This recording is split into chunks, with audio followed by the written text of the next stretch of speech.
On 20th November 2018, I received Guan Bodhisattva's instruction to visit the tongue-carving hell and watch a trial at the hall of the King of Hell.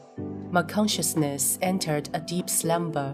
As I felt myself becoming light, I found myself before a black and ancient-looking gate. One of the guards told me to follow him, and we entered this hell, the tongue-carving hell. Those who commit abusive speech, fabricated rumors, and sordid discord, and those who have slandered and defamed the practitioners of any religion will be punished here. I walked down some stairs near the gate that led to the bottom of this hell. The place was huge, and when I looked up, I saw that it was surrounded by walls about 6 stories high, built from massive bricks. There were many offenders here, both male and female, and all of them were kneeling, wailing, and crying. It was evident that many people had committed deeds of verbal misconduct in the human realm. I paid my respect to the enforcement officers in charge of this hell. 2 female offenders' mouths were being forcibly pried open so that the enforcement officers could violently grab and hold their tongues. Using a sharp knife, the officers carved line after line into the offenders' tongues. Fresh blood flowed down their chins immediately. The offenders watched on with horror-filled eyes and tried desperately to step backward, but they were roughly pulled back in line by the officers. The officers showed no concern about the bleeding. They simply continued to carve lines into the offenders' tongues. Once the tongues of the 2 female offenders had been carved with a dozen lines, they were escorted to see the King of Hell. The enforcement officers signaled for me to follow them into his hall.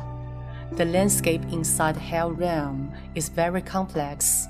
If I hadn't been guided by an enforcement officer, I would have been hopelessly lost. After walking down a narrow and winding path in the underworld for some time, we arrived at the hall of the King of Hell. The King of Hell ordered the offenders to kneel. I stood beside the king, watching the trial. As the king began to scold them, both of you were practitioners of Guanyinpusa Dharma door, and you understood that you mustn't commit deeds of verbal misconduct. Why did you think you could use sophistry and prejudiced views to criticize the Dharma door before your relatives? I have checked your records. Some months ago, you quit practicing Guanyinpusa Dharma door, but when you encountered difficulties, you returned to this Buddhist practice for help, beseeching Guanyin Bodhisattva's succor. Despite having returned to the practice, you still don't reform your ways. You should know that there are Dharma protectors everywhere, and they will record every word and action said and done by Buddhists in the human realm. You have been blessed and protected by the Buddha, so you should be making more effort to observe the Buddhist precepts and understand the rules. Why do you arrogantly hold on to ignorance and bad habits? Regardless of your reasons and excuses, even if it's other practitioners at fault, you should never have spoken irresponsibly about Guanyin Citta. If your fellow practitioner is truly in the wrong, the Dharma protectors will naturally give them a lesson according to the law. Do you think that heaven and the underworld will tolerate them? But now your negative karma has been created, and I have no choice but to punish you according to the law. I will give an order for your souls to return to the bodies in the human world. But do not create any more negative karma. Look out for yourselves. After the both of you return to the human world, your tongue will ache and hurt for several days. Serious offenders develop cold sores around their mouth. When Buddhist practitioners commit offenses, the Dharma protecting bodhisattvas trigger their negative karma directly so that it becomes present life karmic retribution.